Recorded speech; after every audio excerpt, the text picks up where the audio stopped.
ഇന്ന് നമ്മൾ ഉണ്ടാക്കാൻ പോണത് മാമ്പഴ പുളിശ്ശേരിയാണ്. അതിന് ഒരു 12 മാങ്ങ എടുത്തിട്ടുണ്ട്.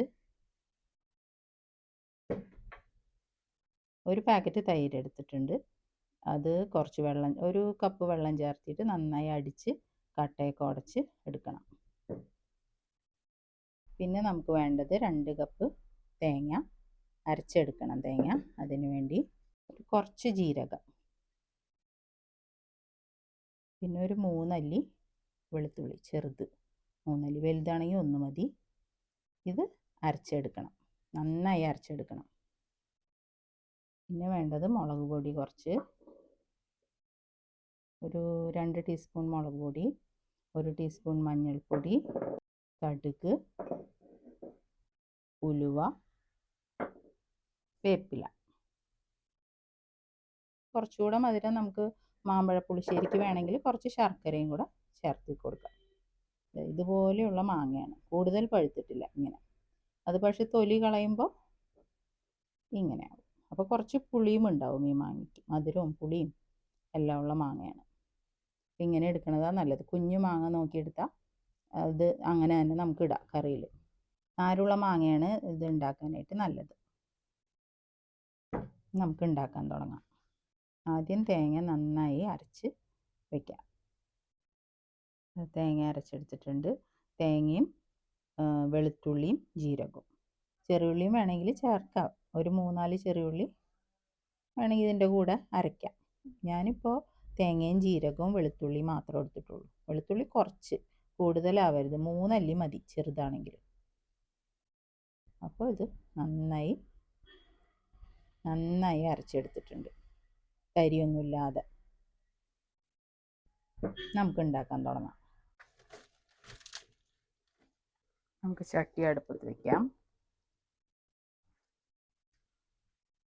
ചട്ടി ചൂടായി, എണ്ണ ഒഴിക്കാം. വെളിച്ചെണ്ണ,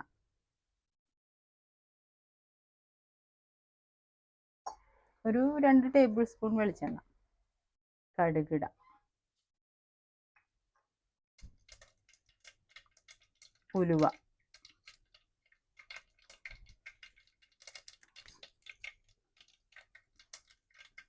ഉണക്കമുളക്,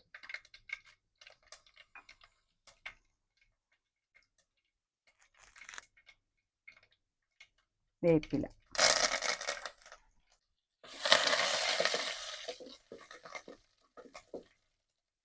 മാങ്ങ അതിലേക്ക് കൊട്ടാം.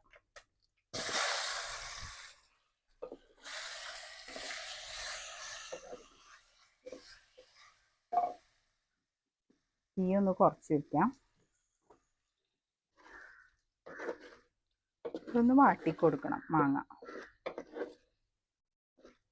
ഒന്ന് വാട്ടി അതിലേക്ക് മുളക് പൊടി, മഞ്ഞൾപ്പൊടി നന്നായി ഒന്ന് മിക്സ് ചെയ്യണം.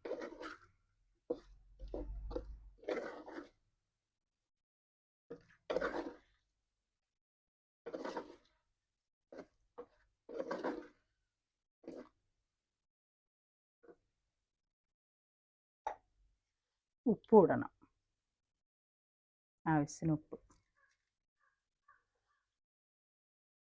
ഇപ്പോൾ 12 മാങ്ങ എടുത്തിട്ടുണ്ട്. ഇത്രയൊന്നും എടുക്കണ്ട, ഒരു 6 മാങ്ങയൊക്കെ വെച്ച് ഇത് ഉണ്ടാക്കാം. അതിനനുസരിച്ച് മുളക് പൊടി 2 ടീസ്പൂൺ എന്നുള്ളത് 1 ടീസ്പൂൺ ആക്കാം. അങ്ങനെ എല്ലാം അതിനനുസരിച്ച് കുറച്ചാൽ മതി.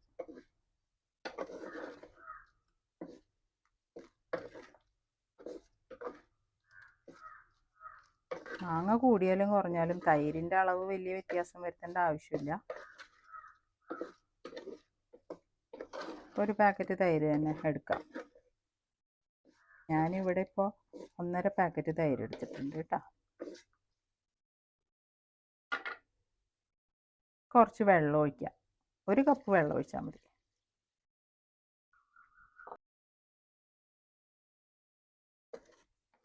ഉപ്പിട്ടു, മഞ്ഞൾപ്പൊടി, മുളക് പൊടി എല്ലാം ഇട്ടു. മധുരം ഇനി ഇതിൽ കൂടുതൽ മധുരം വേണ്ടവർ ഈ സമയത്ത് തന്നെ കുറച്ച് ശർക്കരയും അതിൽ ചേർത്തിയാൽ മതി. ഇതൊന്ന് മൂടി വെച്ച് കുറച്ച് നേരം ഒന്ന് വേവിക്കുക. കുറേ നേരം ഒന്നും വേവിക്കേണ്ട, ഒരു 2-3 മിനിറ്റ് ഒന്ന് വേവിച്ച് കൊടുക്കുക. തീ കൂട്ടി വെച്ച് കൊടുക്കുക.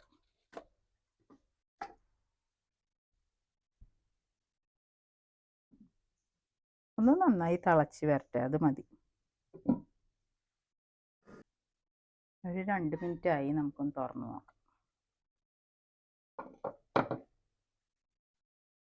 ഒന്ന് തിളയ്ക്കാൻ തുടങ്ങിയിട്ടുണ്ട്.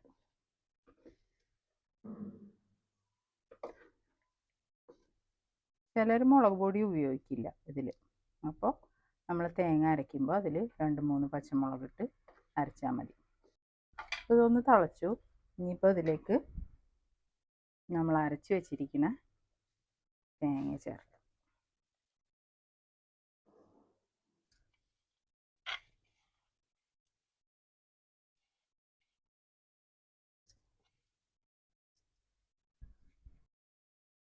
ഇനി മൂടി വെക്കണ്ട, ഇനി തുറന്ന് വെച്ചിട്ട് ഇതൊന്ന് വറ്റട്ടെ.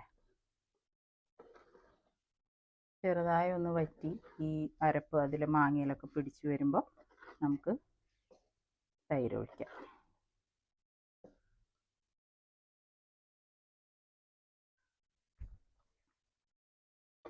നന്നായി തിളയ്ക്കാൻ തുടങ്ങിയിട്ടുണ്ട്. ഇനി നമുക്ക് ഇറക്കി വയ്ക്കാം, എന്നിട്ട് തൈര് ഒഴിക്കാം. തിളയ്ക്കണ്ട, കണ്ട, ഇറക്കി വയ്ക്കാം.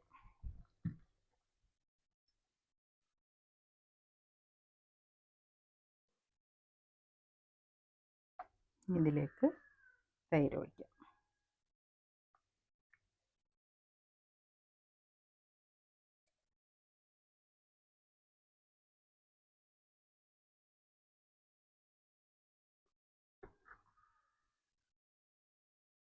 ചട്ടി നല്ല ചൂടാണ്.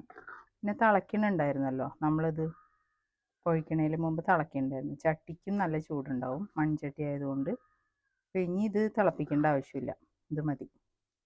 തൈര് ഒഴിച്ചിട്ട് കൂടുതൽ തിളപ്പിക്കേണ്ട ആവശ്യമില്ല. മൺചട്ടിയിലല്ലെങ്കിൽ നമ്മൾ തൈര് ഒഴിച്ച് കഴിഞ്ഞ് ഒന്നും കൂടെ ഒന്ന് ഗ്യാസ് ഓൺ ചെയ്ത് അതിൽ വെച്ച് ഒരു തള വരുന്ന വരെ ഒന്ന് ഇളക്കി കൊടുത്തുകൊണ്ടിരിക്കണം. എന്നിട്ട് ഒരു തള വരുന്ന വരെ ഒന്ന് അടുപ്പിൽ വെക്കണം. അപ്പോൾ നമ്മുടെ മാമ്പഴ പുളിശ്ശേരി റെഡിയായി. മാങ്ങ സീസണല്ലേ, അപ്പോൾ എല്ലാവരും ഒന്ന് മാമ്പഴ പുളിശ്ശേരി ഒന്ന് ഉണ്ടാക്കി നോക്കാം. നാരുള്ള മാങ്ങ എടുത്താൽ മതി, നല്ല കറിയാണ്.